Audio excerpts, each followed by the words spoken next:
السلام علیکم ورحمۃ اللہ وبرکاتہ۔ میرے پیارے دینی ملی بھائیوں بہنوں، آج میں آپ لوگوں سے ایک بات شیئر کرنے آیا ہوں۔ سوشل میڈیا کے توسط سے بہت ساری چیزیں سننے کو ملتی ہیں۔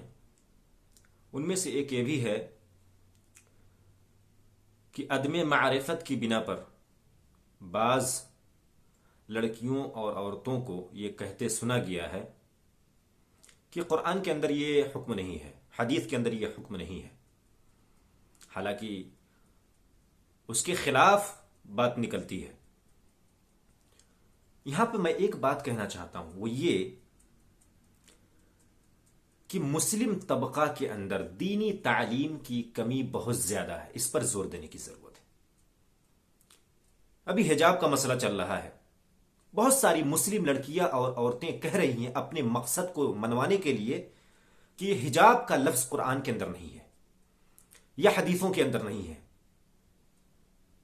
میری پیاری بہنوں اور لڑکیوں، میں یہ کہنا چاہتا ہوں، میں آج لیکچر نہیں دینا چاہتا ہوں، صرف ایک اپیل کرنا چاہتا ہوں کہ قرآن کو ترجمہ کے ساتھ اور اسی طرح سے سلف صالحین کے تناظر میں سمجھنے کی کوشش کریں۔